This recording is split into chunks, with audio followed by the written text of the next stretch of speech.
De cet événement que nous sommes ravis d'organiser, donc à la fois le Hangar 0, d'accueillir Guillaume Legrand ici présent, Timothée Paulet ici présent, et ce soir également donc, la présence de M. Régis Debons pour la vie sportive au Havre. Et donc un petit laïus va être fait par M. Debons en début de soirée, puisque après il devra s'absenter. Et puis ensuite ce sera une table ronde. Marchandises à la voile. Je reviendrai peut-être plus dans les constats qui ont présidé à la création de cette entreprise, pourquoi c'est une entreprise, pourquoi la voile, pourquoi on décarbone, pourquoi il y a une pertinence marchande, écologique, climatique à faire de la voile au XXIe siècle, on sait que c'est une solution du passé, le retour à l'âge des chandelles, un apparent anachronisme, plusieurs choses que j'aimerais éventuellement vous exposer ce soir, portent à penser que non. Juste un grand merci au Hangar 0. Nous, on est havrais depuis 2020. On est notamment devenu havrais grâce au Hangar 0. On voulait y avoir des bureaux d'ailleurs à l'époque. On est d'ailleurs sociétaire, techniquement, je crois, toujours. On est extrêmement inspiré par ce qui se passe ici, notamment parce qu'on aimerait bien faire quelque chose en face. Juste en face quai Jean Reinhardt, où février prochain, des navires de 65 mètres de tirant d'air, le tirant d'air c'est la hauteur des navires, viendront faire escale, et donc vous êtes tous invités à venir les voir bien sûr. Merci beaucoup, puis on va en parler ce soir, c'est l'objectif. Bonjour à toutes et à tous, un grand merci, je veux aussi remercier un peu le Hangar 0. Moi, ça fait déjà quelques fois que je suis venu ici, la première en 2021 pendant la Transat Jacques Vabre, et la deuxième il y a quasiment un an je crois. On était venus, on était un peu moins nombreux, mais c'était sur la même thématique et un peu plus axé sur les innovations de la course au large. Donc moi c'est Timothée Paulet, j'ai 22 ans, je fais de la voile depuis 22 ans et je suis havrais depuis 22 ans, donc comme ça c'est un peu plus facile à retenir. Je suis étudiant en école de commerce, et donc qui est Grenoble École de Management, qui est une école de commerce qui favorise pour ses sportifs de haut niveau des études qui puissent être complémentaires avec le sport qu'on pratique, quoi. Donc je crois qu'on va parler un peu de nautisme, un peu de bateau. Moi je ne vais pas trop pouvoir parler de l'ensemble du projet que je monte puisqu'on l'annonce mercredi prochain. Je vais pouvoir quand même répondre à tes questions avec grand plaisir, Vincent. Merci de ta présence. Ce qu'il faut savoir, c'est que la voile, c'est un sport qui est technologique. Donc on court sur l'innovation tout le temps, depuis qu'on est petit, jusqu'à ce qu'on prenne le départ d'une grande Transat Jacques Vabre. Et donc nous, sportifs de haut niveau, on a quand même ces tripes qui ont un goût de salé. On a quand même cette envie de gagner. Et donc on doit pousser du début à la fin ce que vous voyez, donc les bateaux, ça devient des vraies machines de guerre. Et donc ces bateaux, ils ne sont pas totalement écologiques. La fabrication, la construction d'un classe 40, on ne va pas se mentir, c'est entre 10 tonnes à 50 tonnes selon les chiffres de CO2, d'empreinte carbone. Donc ça pèse. Si on compare un petit peu, une voiture, c'est 11 tonnes. Si on compare un A382, j'ai fait quelques chiffres, un A382, c'est 50 tonnes.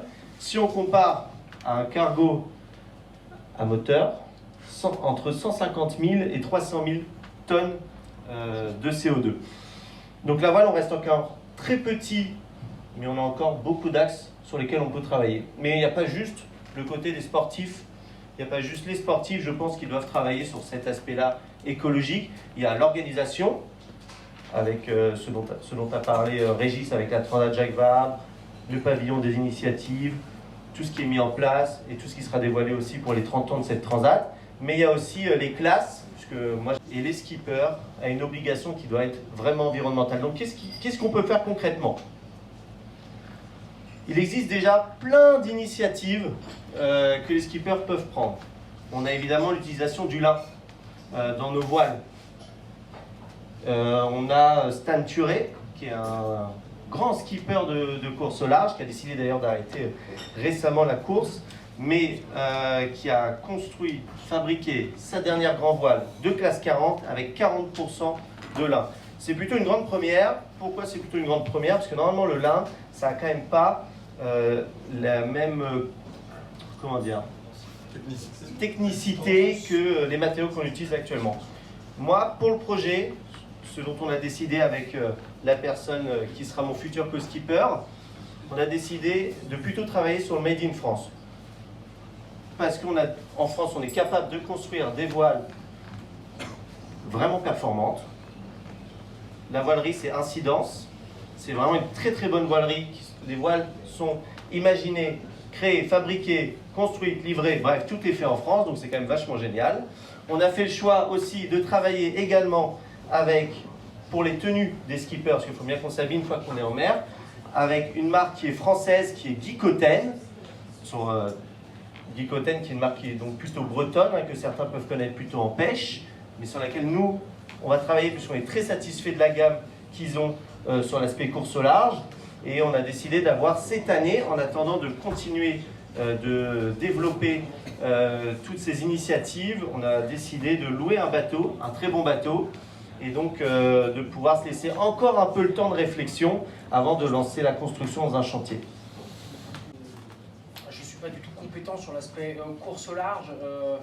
J'ai plutôt navigué très jeune, moi plutôt à la plaisance, et navigué ensuite sur des voiliers de travail. On dit qu'il y a 3 sociologies dans la voile, celle de la course, celle de la plaisance qui s'en est largement inspirée sur des navires de travail. Donc nous on a affrété une vingtaine de navires qui sont des navires plutôt du passé. On a un vocabulaire un petit peu particulier à nous. Nous on n'empanne pas, nous on vire vent arrière, on vire l'off pour l'off par exemple. On a des défenses, on n'a pas les pare-battes.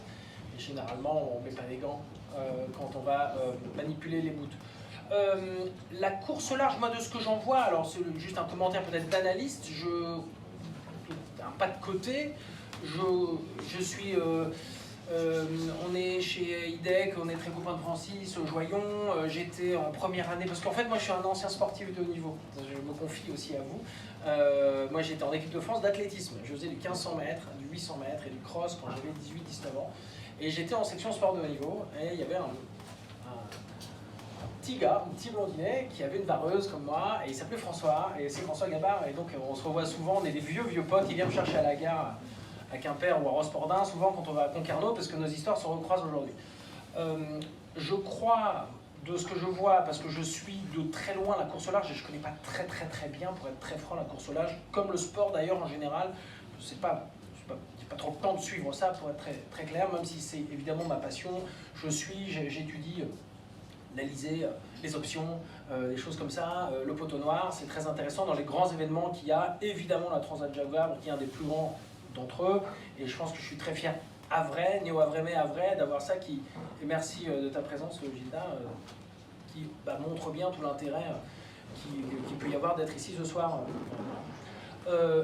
Je crois que la sociologie de la course au large est un petit peu traversée par un petit complexe. Stan Turet, il a arrêté justement parce qu'il se rendait compte qu'il ne pouvait pas réduire les impacts au-delà d'un certain niveau.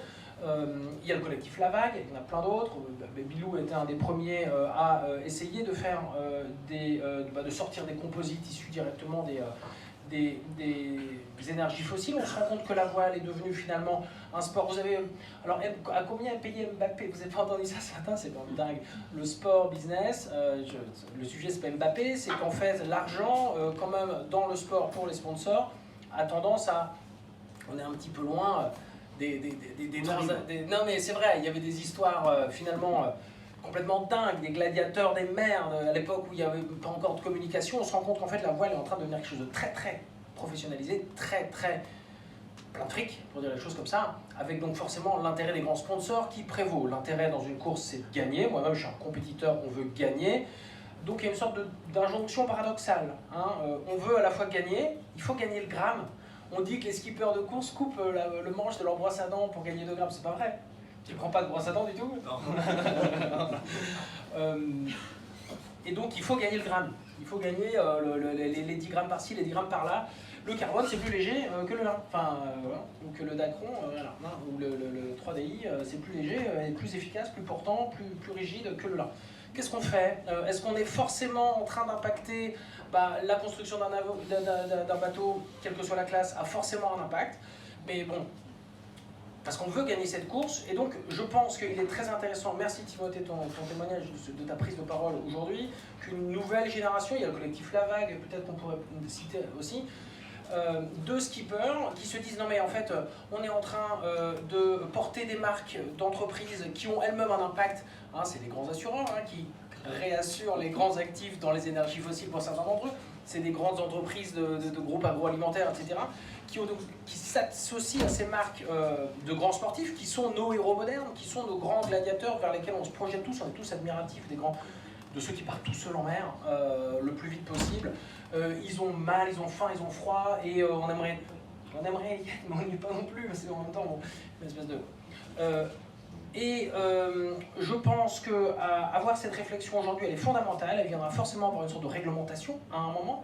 Il va falloir peut-être interdire certains matériaux, promouvoir certains matériaux, peut-être... Pourquoi ne pas faire les retours des transats à la voile? Parce que, je reviens juste à mon sujet en 2 secondes, c'est un sport mécanique, il y a plein de sports mécaniques qui eux-mêmes, par le fait même d'allumer un moteur, grosso modo, commencent déjà à polluer. La voile, ce qui est assez magique, c'est que la pollution, elle n'est pas, c'est le scope 3. Quand les voiliers partent, grosso modo, bon, il y a les générateurs, mais la propulsion, elle est fondamentalement vélique. Juste pour passer tout petit peu à ma partie, le vent au large est abondant. Il est maintenant largement prédictible, et c'est grâce à l'intelligence et aux communications qu'on a pu avoir grâce à la course au large qu'aujourd'hui nous on en bénéficie sur les grands voiliers.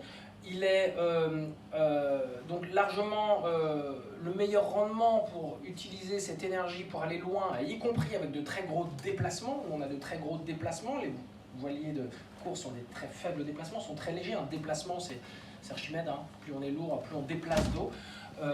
La voile est pertinente pour véritablement décarboner des transports sur de très longues distances. Hein. Il ne faut jamais oublier que les océans, c'est très très grand. On ne s'en rend jamais compte vraiment, hormis théoriquement, avant qu'on y aille. Les océans, c'est très très grand. Quelques points. Il y a dans le monde du transport maritime, on a tendance à beaucoup nous promettre des sortes d'espérances technologiques, technophiles, un peu messianiques, un peu Père Noëlesques, qui sont celles... on peut citer le gaz naturel liquéfié, on peut citer l'hydrogène, on peut citer l'ammoniac, on peut citer les biocarburants. On pourrait peut-être entrer dans le détail, je ne sais pas si c'est l'objectif, d'être trop technique aujourd'hui. On se rend compte qu'aucun de ces carburants ne fournit soit l'efficience, soit l'impact climatique désiré, soit le prix, soit l'efficacité, tout simplement. Donc en fait, on va nous dire, vous en faites pas, messieurs, dames, tout va bien, on va décarboner un jour. En fait, la réalité, c'est que si on a une approche carburo-centrée, c'est-à-dire on continue d'avoir des moteurs thermiques qui font avancer nos cargos très loin, très longtemps, on ne va pas décarboner, voire peut-être faire pire même que l'existant. Nous, depuis 13 ans, donc, on fait le transport à la voile, donc je vous rassure, on a beaucoup été moqués, on a avalé beaucoup de couleuvres, comme on dit, sauf qu'on a vraiment décarboné et qu'on a pu, là actuellement, donc c'est juste un tout petit peu notre actu, lancer la construction de 2 navires de 81 mètres de long qui feront 65 mètres, donc comme je l'évoquais, de tirant d'air. Donc je pense qu'en fait la hauteur des mâts sera à peu près à l'équivalent du phare qu'on voit là-bas. On va les voir de très très loin. On les attend en février pour le premier, en mars pour le second. Ils tireront des bords devant la plage. On espère bien en avoir bientôt beaucoup plus. Parce qu'on arrive à convaincre, et c'est avant tout de la marine marchande ce qu'on fait, des clients de venir avec nous pour se positionner autour d'une vraie décarbonation qui va au-delà. C'est pas du greenwashing, on peut appeler ça du bluewashing. Donc voilà, Vincent, comment tu veux orienter ça?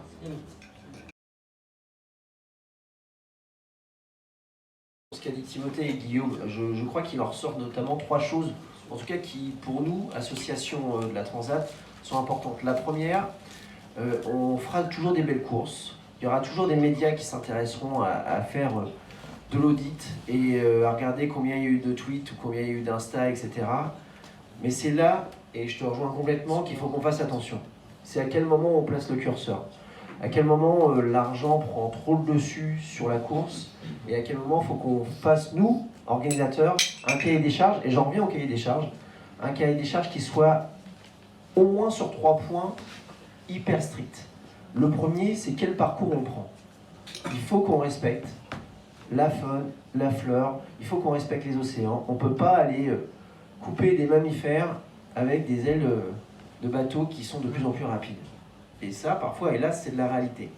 Donc ça, c'est vraiment un sujet que nous on regarde avec Francis aussi, qu'on regarde avec les...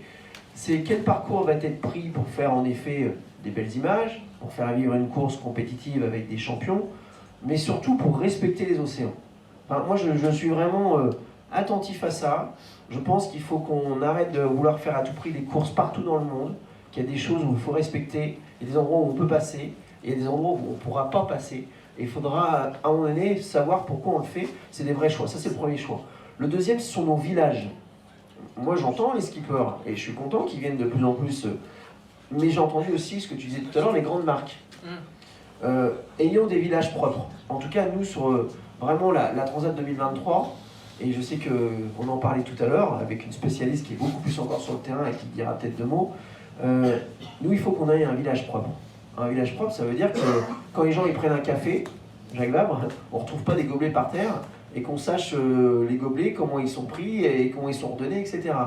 Lorsqu'on va aller chercher tel skipper à la gare, ou lorsque les gens, les 600 000 personnes vont venir sur le village, comment ils viennent?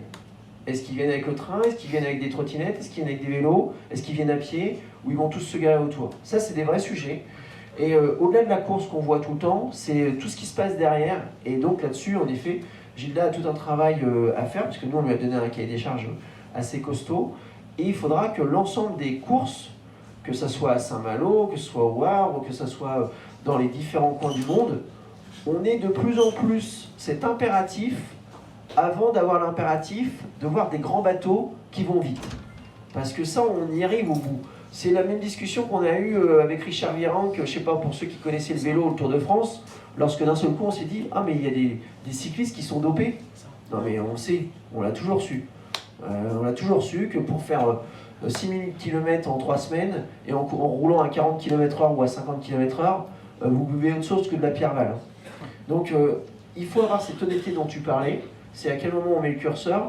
Et le troisième point, c'est à quel moment on reconnaît le skipper. Moi j'ai fait aussi pas mal de sport, mais j'étais pas du tout dans le monde de la voile, moi j'étais dans le monde du triathlon. Dans le monde du triathlon, il y a une chose qui parle tout le temps, c'est la notion d'effort et la sueur.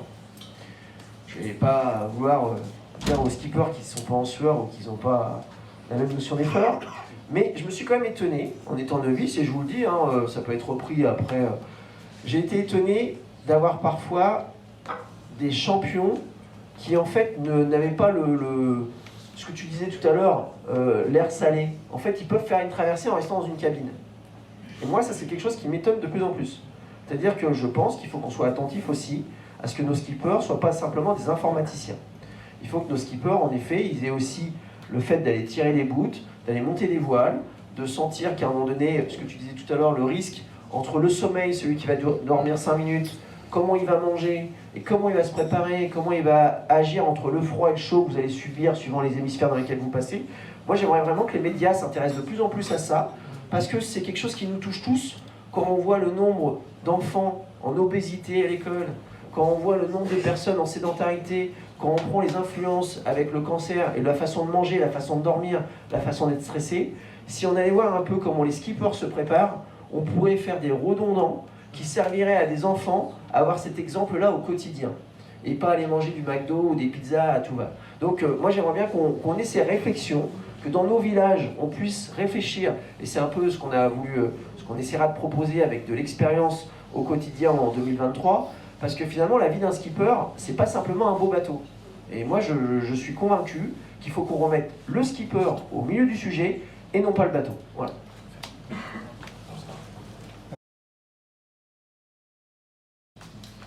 Ouais, beaucoup de choses ont été dites. Bonsoir à tous. Juste pour compléter ce que vient de dire Régis, sur lequel j'adhère en tout point,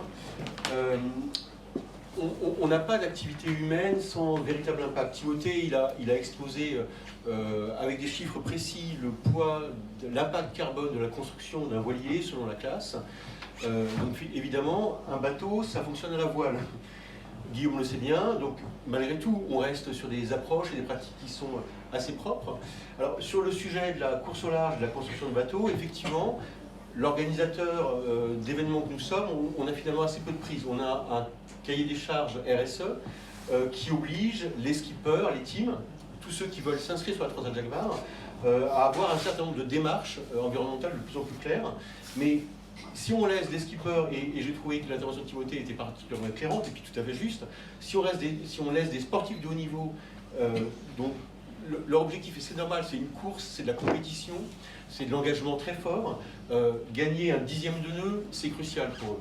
Donc s'ils sont à la manœuvre de leur classe, ils vont toujours chercher à gagner ce 10e de nœud. Est-ce que véritablement notre sport, qui doit aussi porter d'autres valeurs, il a besoin de ce 10e de nœud, ou est-ce qu'on se dit qu'il faut être plus raisonnable et qu'on gardera la même qualité de spectacle avec des bateaux peut-être un peu moins performants? On ne peut pas demander au skipper seul de faire ce chemin tout seul, parce que lui, il sait que s'il fait ce chemin tout seul, eh ben, il va perdre de la performance. Donc effectivement, il faut des règles collectives pour que ça puisse se faire. Donc ça, c'est le premier point. Et puis le deuxième point, effectivement, nous, on ne peut pas faire venir 500 000 personnes ou 600 000 personnes au Havre. On ne peut pas faire venir 100 bateaux dans le bassin Batine ou le bassin de l'Eure sans se dire qu'on n'a pas un impact hyper important sur l'environnement. On en a un, évidemment. Donc on essaye, silo par silo, sur les transports, sur le tri, on essaye d'optimiser, d'essayer de faire au mieux, d'essayer de faire au plus responsable. Mais on a un impact, et l'impact est vachement important. En revanche, on a une autre qualité. On a une qualité, si on fait tout ça, finalement, si on a des partenaires médias très importants, si on fait venir 600 000 personnes sur le village, si on a 300 journalistes qui vont s'accréditer pour venir au Havre sur la Transat Jacques Vabre, eh ben, c'est que peut-être que notre meilleur impact, c'est pas d'arrêter, mais il faut continuer à faire mieux, mais notre impact sera présent. Mais peut-être qu'on a aussi à travailler les imaginaires, c'est-à-dire que on est une machine à créer un peu du rêve, un grand événement, il y a plein de gens qui nous suivent, et ben, il faut qu'on bénéficie de cette audience, qu'on profite de cette audience pour que tous nos publics, nos fans, ceux qui nous suivent, les médias, nos entreprises partenaires, ceux qui nous accompagnent sur l'épreuve, puissent venir avec nous, s'engager sur des causes et créer un imaginaire autour de la préservation de l'océan, autour de la préservation de sa faune, autour du développement de la biodiversité. Donc notre grand engagement en 2023, au-delà de tout ce qu'on va faire, de tout ce qu'on va annoncer, c'est que la ville du Havre, la région Normandie et Jacques Vabre, ils ont décidé d'adopter une raison d'être sur laquelle l'association de Transat Jacques Vabre, elle dit, en plus de tout ce qu'on fait et de ce qu'on va essayer de faire mieux tout le temps, eh ben on va travailler les imaginaires pour avec la course au large, participer à la prise en compte, à la prise de conscience de la préservation de notre environnement. Voilà ce que je voulais. Merci Zéda. Même du lieu dans lequel nous organisons cette table ronde. Timothée, je crois que tu voulais rajouter quelque chose également. Il y a un an, quand j'étais venu, j'avais préparé une petite phrase quand même, c'était les initiatives individuelles poussent aux actions collectives et agissent sur le débat public. Et je trouve que c'est exactement ce qui se passe à l'heure actuelle. Ce vertige environnemental qu'on connaît tous, qui n'est pas le vertige de demain mais qui est le vertige d'aujourd'hui, eh bien on doit agir. Et donc c'est à travers toutes ces actions qui sont individuelles, donc qui viennent de toi Guillaume, qui viennent de la Transat, de l'organisation, qui viennent potentiellement des skippers, et ben c'est ça qui pousse à l'action collective comme peut l'être l'association La Vague. Et donc pour rebondir un peu quand même sur ce qu'est un skipper en course au large. Alors oui, effectivement, on passe un peu plus de temps maintenant à l'intérieur des bateaux, c'est une réalité. C'est pas un secret, on est sur l'eau, les bateaux vont de plus en plus vite, ça mouille, et pour tenir la durée et la vitesse, on est quand même un peu mieux à l'intérieur du bateau, sachant que les innovations technologiques à l'intérieur de ces bateaux eh bien, font qu'on a un pilote automatique. Et ce pilote automatique, il barre sur la durée bien mieux que n'importe quel skipper qu'on peut avoir. Donc c'est-à-dire que nous, on peut travailler davantage une fois qu'on est en mer sur la météo. Et donc là, c'est prendre en compte, avec les fichiers qu'on reçoit des satellites, la trajectoire la plus rapide. Et également, ça nous permet aussi de un peu mieux se concentrer sur tous les autres aspects qui peuvent être la nutrition, la gestion du sommeil et la gestion aussi du matériel. Donc ça reste quand même un gain sur tout ça. Maintenant, concernant le retour d'une course comme la Transat Jacques Vabre. Alors, les skippers, on est quand même contractualisés. C'est-à-dire que soit on a la chance d'avoir son bateau, et donc là on est un peu maître de son projet, soit on est un peu plus comme dans mon cas, et donc là on est contractualisé par le propriétaire et on ne peut pas faire tout ce qu'on veut. Un projet classe 40, pour vous donner le chiffre de combien ça coûte pour une année, on est maintenant à 500 000 € pour un projet performance. Et donc 500 000 €, il faut les trouver à l'heure actuelle. Donc c'est gros. Donc on arrive généralement à trouver le budget pour un an. Donc le budget pour un an, c'est jusqu'à l'arrivée de la Transat Jacques Vabre. Donc qu'est-ce qu'on fait à l'arrivée de la Transat Jacques Vabre? On prend le bateau, on le met sur un cargo. Donc je ne vous cache pas que ça fait quand même un petit peu mal au cœur quand on vend quand même un peu de prestations à ses partenaires ou une volonté environnementale. Et donc ça, il faut qu'on y réfléchisse. Et c'est ce qui se passe déjà à l'heure actuelle. C'est ce qui se passe à l'heure actuelle puisqu'il y a une course retour. Vous voyez, elle part, on est le 30 ou 31 mars. Elle part 4 mois après l'arrivée de la dernière route du Rhum, qui sera vraisemblablement à peu près la même date que la Transat. Ça veut dire qu'il faut quand même laisser 4 mois le bateau en Martinique. Donc c'est pareil, ça fait aussi des allers-retours en avion. Donc tout ça, ça se réfléchit. Nous, comment on a créé ce projet qui se veut être un projet sur la durée, parce qu'on estime avec l'équipe que les actions qui sont efficaces sont des actions qui doivent se porter sur la durée, et pas juste en one-shot sur un an. Et donc, on a fait le choix, parce qu'on parlait tout à l'heure des entreprises, on a fait le choix quand même de sélectionner, et je peux vous assurer que ça nous a mis un peu en difficulté. On a sélectionné les entreprises avec lesquelles on voulait porter cette aventure. C'est-à-dire que le skipper, nous skippers, on a un peu ce rôle d'ambassadeur quand même, quand on a les entreprises qui rejoignent l'aventure. Et donc, nous, il était hors de question de porter les couleurs d'une entreprise qui ne porte pas des réelles convictions environnementales et sociétales. Et donc, on a fait ce choix-là. Donc, c'est-à-dire qu'on évite beaucoup d'entreprises, sans en citer, mais qui sont principalement dans l'industrie. Et pourtant, on sait bien que les entreprises industrielles, on en a plein, et donc c'est plus facile de les toucher. Et donc, on a dû revoir toute cette stratégie-là, pour quand même rester en accord avec nos convictions. Donc ça, je pense, ce premier choix d'action avec les entreprises, c'est les skippers qui doivent le faire. Ça, c'était la première chose. La deuxième chose, c'était sur le retour de la Transat Jacques Vabre. Et la troisième chose, c'est ce qui va se passer là actuellement pour moi. Je vais bientôt mettre le bateau à l'eau. Je vais bientôt commencer à naviguer. Et donc, il va falloir commencer à réfléchir très concrètement de comment on gère les déchets en mer. C'est-à-dire que là, nous, on embarque un dessalinisateur pour tout ce qui est eau de mer transformé en eau potable, pour éviter d'embarquer tout ce qui est bidon d'eau. Donc, c'est déjà quand même une avancée. On a des panneaux solaires dans le bateau pour éviter de faire tourner les moteurs pour générer de l'électricité, parce qu'évidemment, vous imaginez bien que l'ordinateur qui tourne pour la météo et le système qu'on dit un système AIS pour repérer les autres bateaux pour éviter de se taper un cargo, eh bien ça pompe quand même pas mal d'énergie. Donc on a quand même pas mal déjà d'innovation à l'intérieur. Et donc, si je peux même faire un point un peu sur le local, parce qu'au Havre, on va avoir de plus en plus de skippers qui vont se lancer en course au large. On va avoir de plus en plus... la Transat Jacques Vabre a de plus en plus d'importance. Et donc, un des grands défis, je pense, et je pense que Régis, tu pourras le dire aussi, c'est d'emmener aussi tout le monde du nautisme au Havre vers cette transition RSE. On va avoir moi, pour ma part, il y a un premier mur qui se lève, c'est comment je fais pour tenir sur la durée.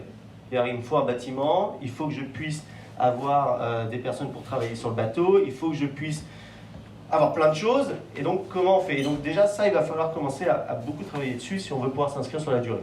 Mais ça va être la même chose pour les clubs de voile, parce qu'on ne peut pas sortir de skipper sans un club de voile. Et donc il va falloir aussi, on l'a vu, les clubs de voile au Havre, ils ne sont pas tout neufs, et donc il va falloir aussi imaginer un peu tout ce pôle nautique qui pourrait sortir. Et donc ça, nous, on a commencé à réfléchir, plutôt pour la course au large, avec la Ligue de voile de Normandie. On y réfléchit, et peut-être que ça pourrait s'inscrire avec d'autres, parce que juste à côté, vous avez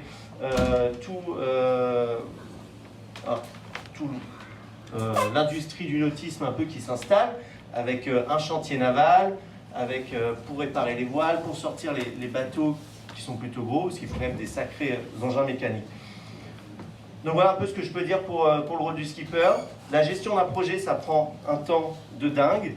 On n'a pas énormément de temps pour pouvoir se reposer, pour pouvoir aller à l'école ou pour pouvoir vraiment travailler sur ces questions existentielles.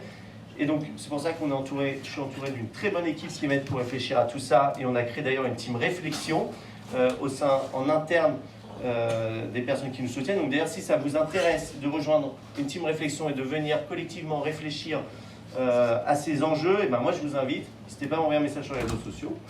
Et donc, on n'est pas là pour sucrer les fraises, on a hâte d'avancer, on a hâte de mettre le bateau à l'eau, et en avant Guingamp.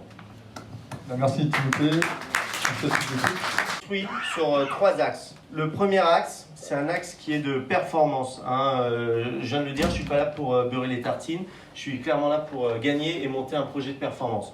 Le deuxième axe, c'est un axe environnemental, et donc là, c'est la thématique d'aujourd'hui. Et le troisième axe, c'est un axe sociétal, et donc c'est faire partager ce qui se passe en mer vers la terre pour comprendre ce que c'est aussi de traverser l'Atlantique, quoi. Donc ce projet est sur 3 axes. Et donc l'économie circulaire, on y réfléchit. Pour les voiles, je vous ai dit, on les achète, c'est du Made in France. Qu'est-ce qu'on fait ensuite des voiles une fois qu'elles sont utilisées, puisque au bout de 1 an et demi, elles sont plus performantes, ça devient des voiles d'entraînement. Une fois que les voiles d'entraînement sont terminées, généralement, ça peut devenir des sacs. Voilà, donc il y a quand même tout un processus qui existe. On les peint quand même, ces voiles, et donc on est en train d'y réfléchir actuellement de comment peindre ces voiles, parce que je vous assure que quand on les peint, on met 4 masques, on aère, et c'est quand même pas très bon, parce qu'actuellement on n'a pas trouvé de peinture qui puisse tenir vent et marée pendant 1 an ou 25 jours si c'est une traversée atlantique. Donc on a encore beaucoup de travail sur les innovations, on a encore beaucoup de travail sur tout ça, mais en tout cas pour la partie voile, je ne suis pas trop inquiet. Pour la partie coque, quand on construit un bateau, moi le bateau que j'avais en 2021, il avait déjà 10 ans et là il navigue encore. Donc assez honnêtement, il tient bien encore la route. Donc la durée de vie tient longtemps. Maintenant, qu'est-ce qu'on en fait une fois que c'est vraiment la fin? Pour l'instant, on ne sait pas parce qu'ils tiennent tous. Donc pour l'instant, on a encore un peu de chemin sur ça. Donc voilà. Ok, tout bon. Eh bien... Tu me tends là une perche que je saisis immédiatement. Timothée, quand ta voile a fini sa 3e vie, avant qu'elle ne devienne un sac, peux-tu m'en distraire une? Parce que je peins la scène dessus. Jusqu'à présent, je m'arrange avec All Purpose, qui me donne des petites voiles de 4,50 m. Mais là, j'ai une commande pour une voile de 10 mètres et peut-être après pour une voile de 30 mètres. En fait, je dessine la scène au crayon. Et pendant que je raconte des questions sociétales qui sont déguisées sous un récit poétique du fleuve, j'ai un ami plasticien, Sébastien Kirsch, qui peint la scène. Et je l'avais d'ailleurs fait à la Transat Jacques Vabre, à l'invitation de Marie Attino au pavillon des Transitions. Est-ce que tu peux me distraire une fois?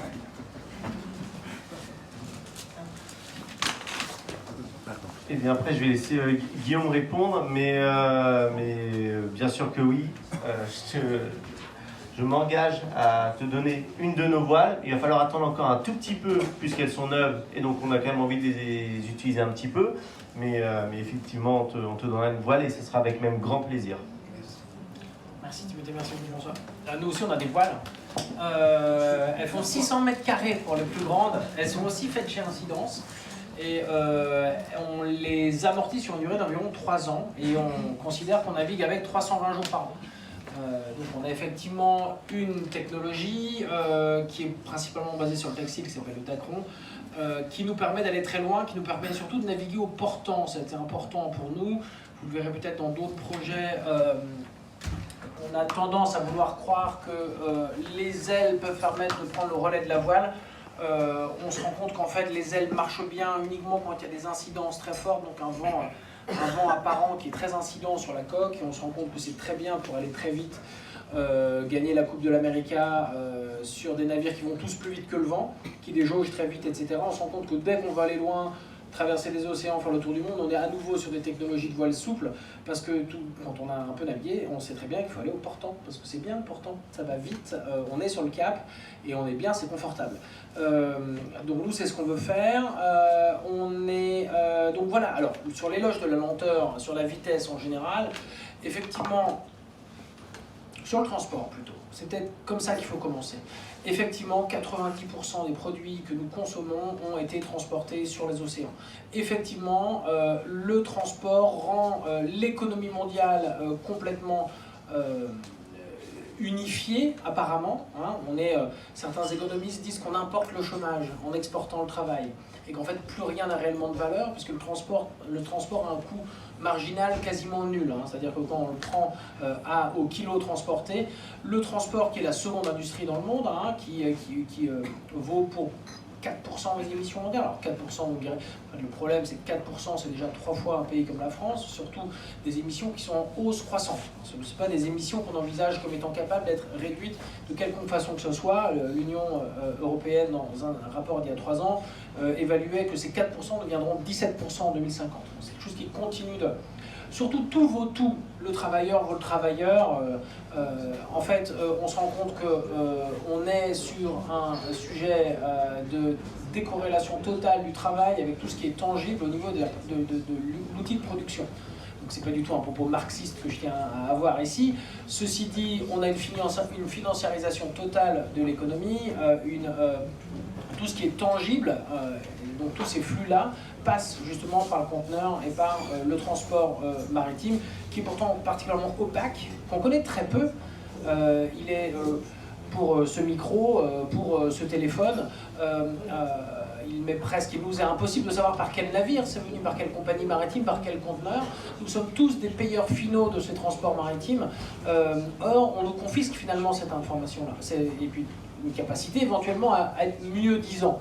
Est-ce qu'on pourrait par exemple choisir un transport qui est mieux disant, alors environnementalement oui, peut-être sur des carburants, même socialement. Un matelot philippin aujourd'hui qui est payé de l'ordre de 800 à 900 euros par mois navigue 11 mois par an. Hein.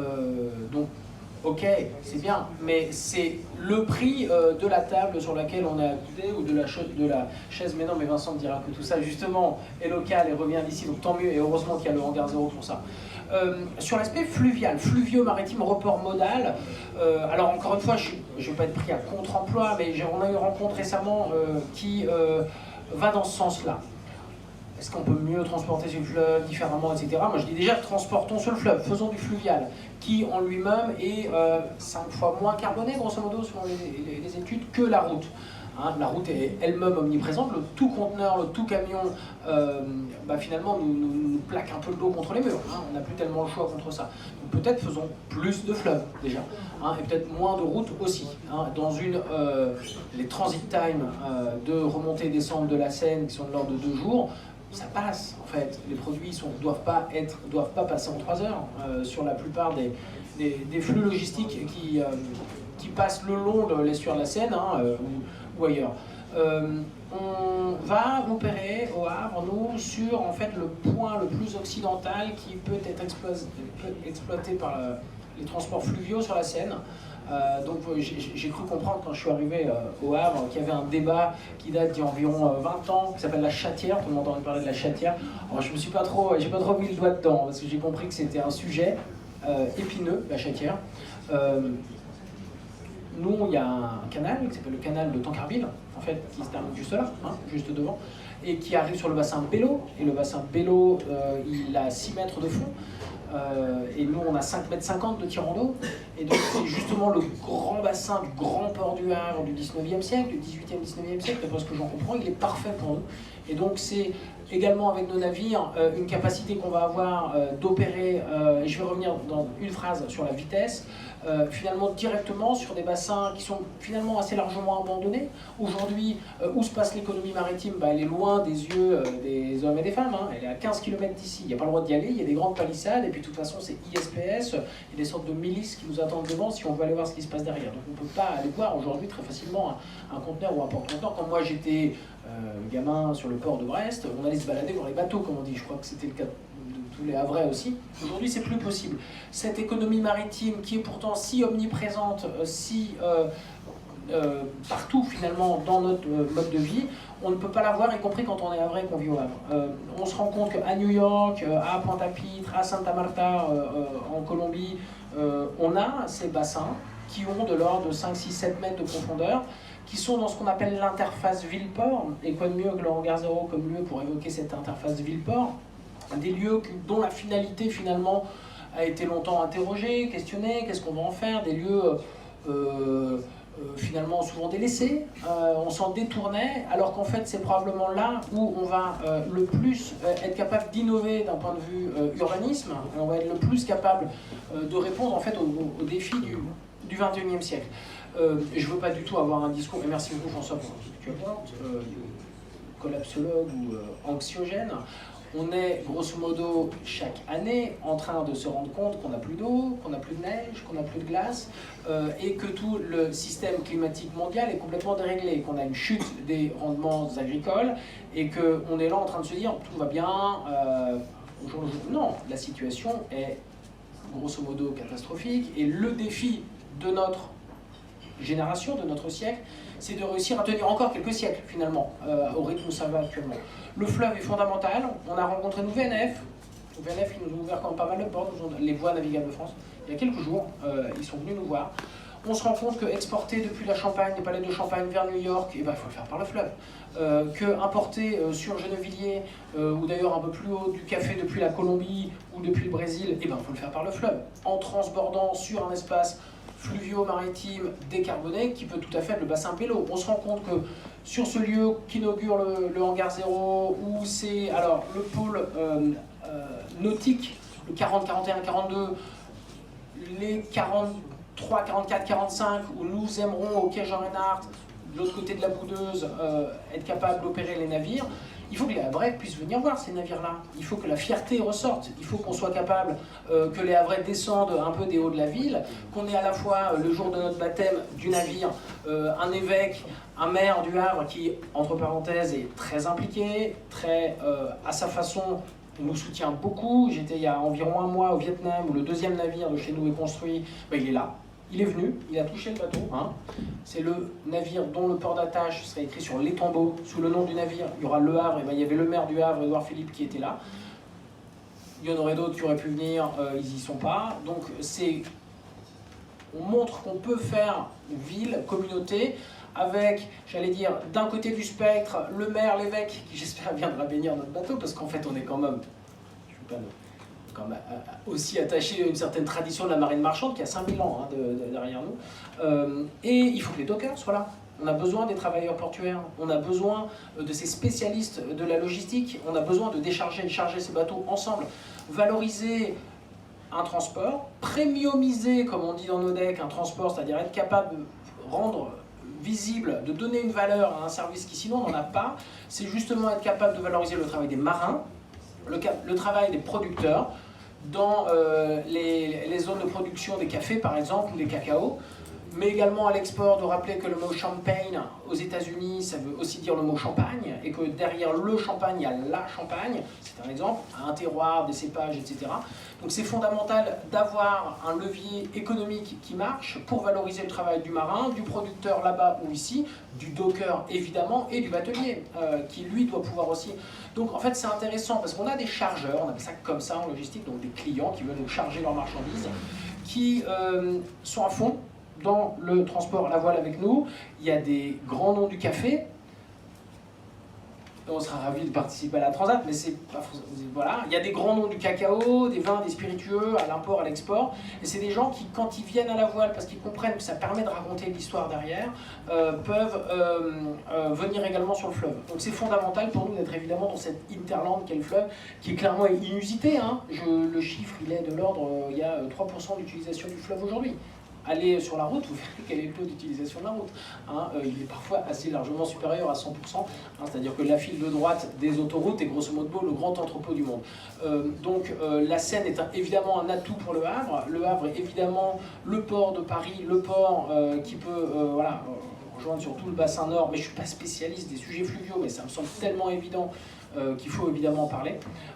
Et si la voile peut permettre, on a 1000 tonnes de capacité, donc 1000 tonnes c'est environ 140 conteneurs de 20 pieds, c'est à peu près, alors il y a de tout dans le fluvial, une capacité moyenne d'une barge, et donc c'est idéal pour nous de pouvoir soit décharger sur le quai et recharger sur une barge avec des grues portuaires ou des barges autochargeuses, soit de pouvoir transborder, c'est notre grand idéal.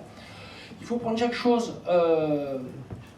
les unes après les autres. Nous, on fait du transport maritime, de quai à quai. Je parlais tout à l'heure à Miami et à New York. J'en parle avec la Colombie, qui va être un lieu très important pour nous d'exploitation des navires.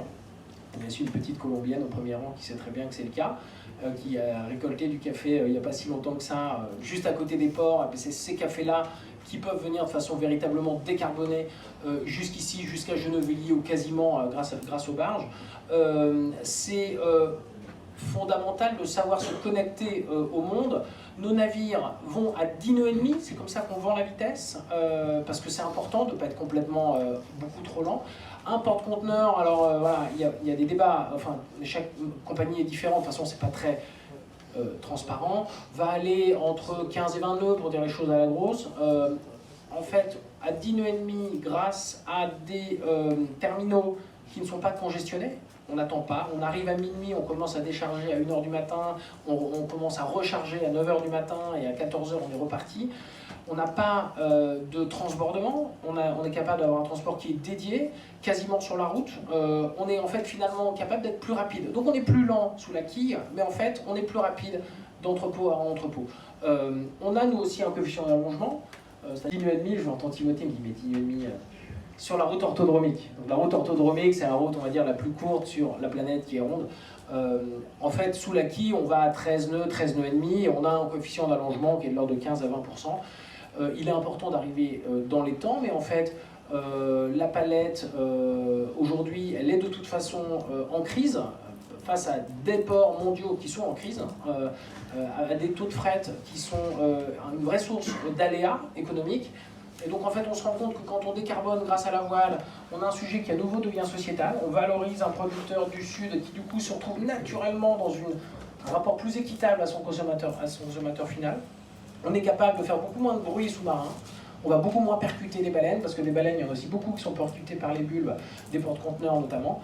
On est capable de valoriser également, surtout un jour comme aujourd'hui, donc moi je pense à eux, une communauté portuaire qui se lève et qui va décharger les bateaux et qui est tout aussi cohérente qu'un marin ou qu'un négociant ou qu'un freight forwarder, un transitaire, un commissionnaire en douane. Donc voilà ce qu'on fait pour l'instant. Nous n'avons que 2 bateaux, et alors comme Timothée, je ne vais pas faire de plus grandes annonces là ce soir, mais en fait on est quand même clairement en train de réfléchir à multiplier la flotte, à changer d'échelle sur ces navires qui sont finalement très grands pour des voiliers, 81 mètres hors tout, c'est un gros voilier, 12 mètres de large, mais c'est un des très petits cargos. On pense qu'il est intéressant d'en avoir plusieurs dizaines et d'opérer des départs bi-hebdomadaires du Havre sur la route de New York, de l'Afrique de l'Ouest, de l'Amérique centrale et rapidement de la Chine. Est-ce que je réponds à votre question? Merci. On peut dire que la plaisance et la course au large sont les seuls vecteurs de non-interruption de la voile qui a commencé avec l'âge des pyramides il y a 5000 ans.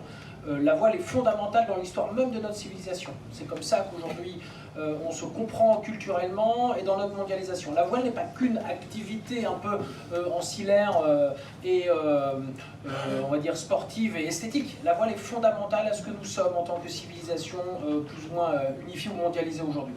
C'est le commerce triangulaire, c'est la conquista, c'est également des œuvres qui sont assez particulières dans notre civilisation et pourtant on en est tous finalement les héritiers et les tenants.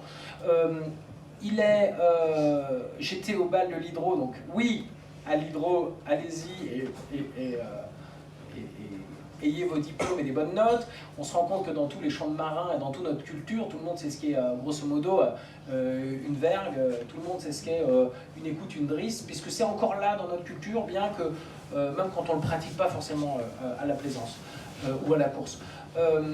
Aujourd'hui, ce qu'on appelle un rôle d'équipage, c'est-à-dire le nombre de marins et de brevets et de certificats à jour minimum pour avoir le droit d'appareiller, pour avoir le droit de partir, fait que les brevets et certificats justement n'incluent en théorie pas du tout la voile. On pourrait tout à fait n'avoir aucune idée de rien en voile et partir sur nos cargos. C'est ça qu'on nous demande aujourd'hui.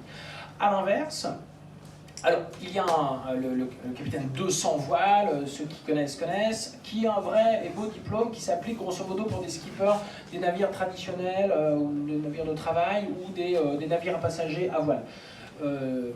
Le Yacht Master aussi, mais ça ce sont des diplômes qui sont très axés plaisance justement et qui ne nous, en théorie, sont inapplicables ou n'ont aucune valeur, sont très démonétisés à bord malheureusement.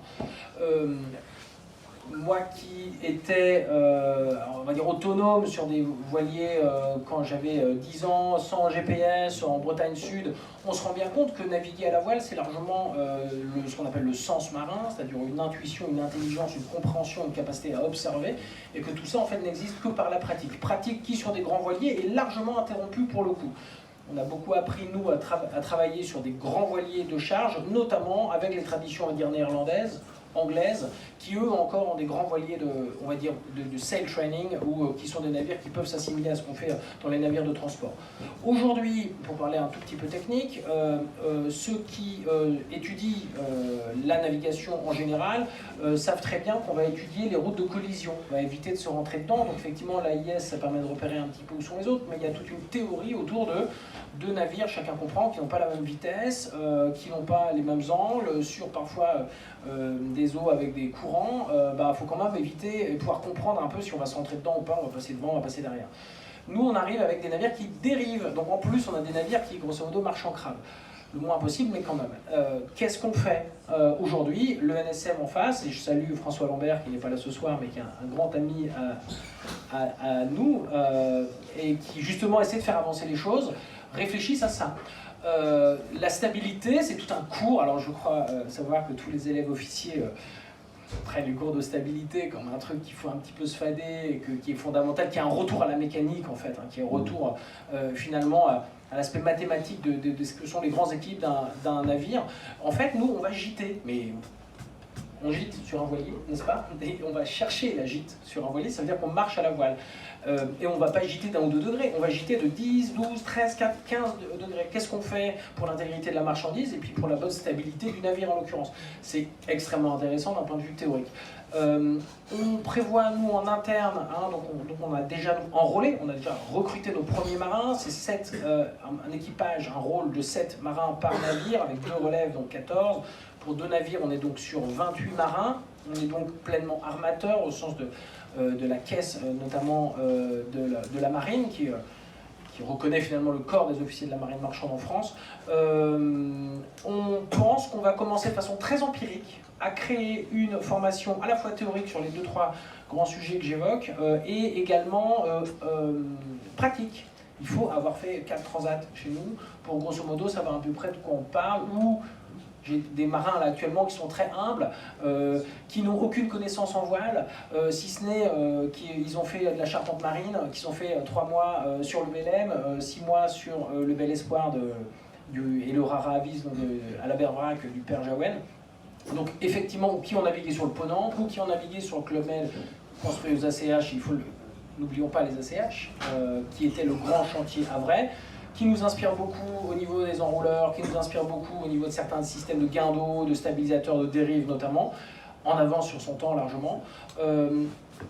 Donc il va être fondamental de pouvoir recréer ce savoir-faire sans entrer dans une lourdeur qui fait que des écoles, etc. vont nous forcer, surtout nos marins, à les payer tous les 5 ans une formation, grosso modo, c'est pas ça qu'on veut faire, on va aller sur quelque chose de très pratique.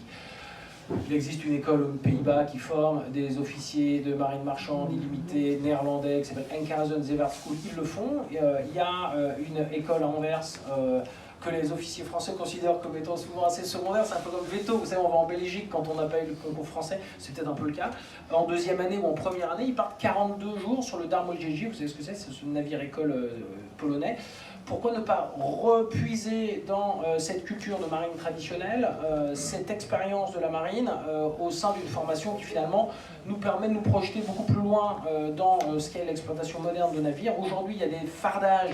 Les fardages, grosso modo, c'est l'écran que va faire au vent des navires qui sont tels qu'en fait on peut presque comprendre déjà des porte-conteneurs comme des voiliers, tellement leur fardage est énorme. Aujourd'hui, on va faire du DP, du Dynamic Positioning, c'est-à-dire qu'on doit garder des navires dans un carré de 1 mètre carré, généralement pour aller chercher du pétrole, ou des trucs dans ce genre-là. Mais bref, et il faut évidemment avoir ce sens marin. Il faut sortir de la passerelle, mettre son nez au vent, comprendre ce qui se passe. On pense que bien naviguer à la voile, ça permet de comprendre ça. Un dernier point, on est largement sur des officiers de marine marchande du Nord, d'une sociologie généralement ou d'extraction sociale relativement similaire. On a 2 conventions avec l'Instituto Avante à Santa Marta et à Bogota pour prendre des matelots colombiens, et équatoriens, vénézuéliens. On a 10 bannettes, donc 10 couchettes pour un rôle à 7. Donc on veut avoir des mousses, on va avoir des mousses qui participent notamment à l'escale localement, qui ont tous des cousins, des familles et qui connaissent tous évidemment ce qui se passe derrière, y compris participent à l'économie locale. On a la même chose avec l'ARSTM à Yopougon, à Abidjan, donc l'Académie régionale des sciences et techniques de la mer, où il nous semble important, quand on va chercher du cacao, d'avoir 1, 2, 3 matelots ghanéens, mais surtout ivoiriens, on va dire, qui viennent gagner ces compétences-là. Aujourd'hui, les officiers passerelles sont généralement des gens du Nord.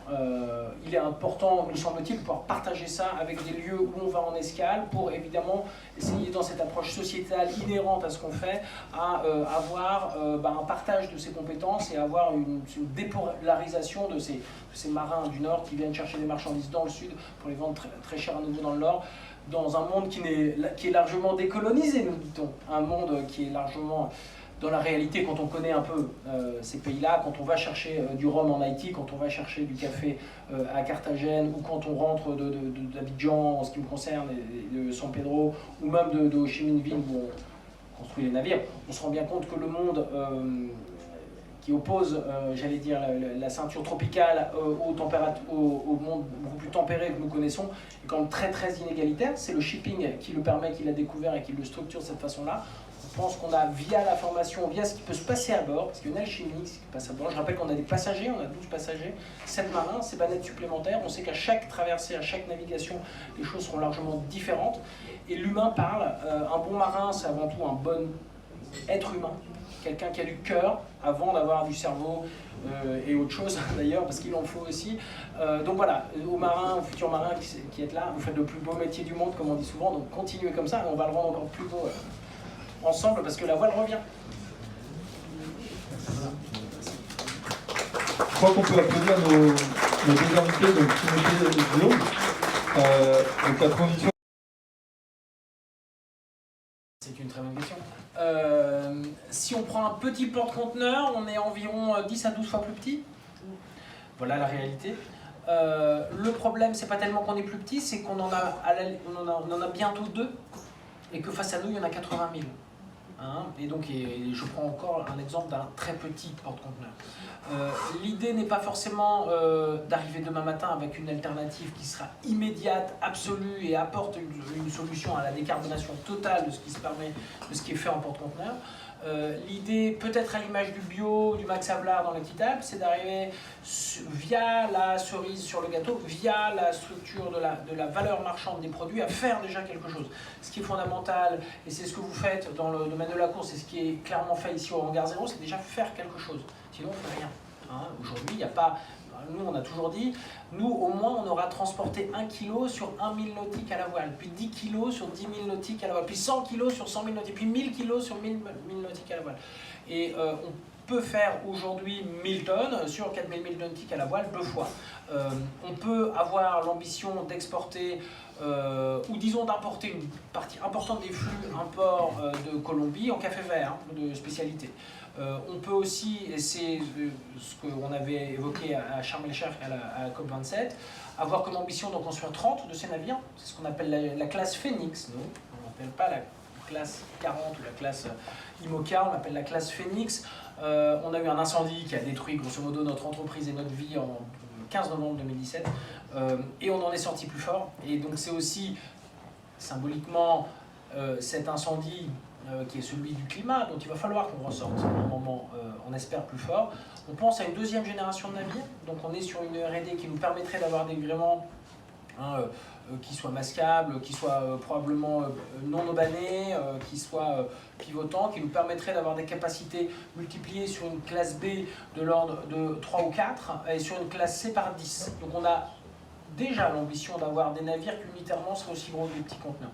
Et on a des projections, on pourrait en avoir plusieurs centaines à l'eau, puisqu'en fait il suffit de savoir d'une certaine façon les financer. On a des clients aujourd'hui, on a une réglementation, celle de l'OMI, celle de l'Union Européenne qui est en train d'arriver, qui rend en fait, face à l'absence de solution, les armateurs assez démunis. La seule chose qu'ils peuvent faire, c'est ralentir. Quand on ralentit trop, en finance maritime, on appelle ça les stranded assets, c'est-à-dire qu'on a un business model qui ne marche plus. Le transport maritime est un géant largement au pied d'argile. Hein, et il a été sur des taux de fret multipliés par 10, 12 sur le Shanghai-Rotterdam. On est passé de 1500 à 17 000. Hein, c'est le prix en dollars, grosso modo, du 40 pieds depuis Shanghai jusqu'à l'Europe. On se rend compte que c'est tout l'inverse aujourd'hui. Il y a des boîtes, alors il y a de l'ordre de 40% des boîtes qui sont vides sur les porte-conteneurs, qui aujourd'hui sont eux-mêmes pleins à moitié. L'économie du tout conteneur est finalement auto-alimentée, auto-justifiée assez souvent, et en fait et frôle avec en fait sa propre viabilité.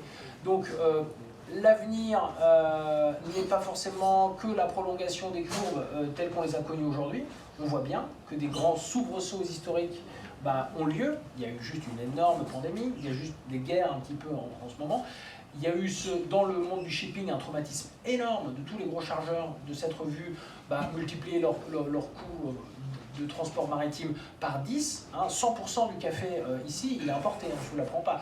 98% du cognac, il est exporté.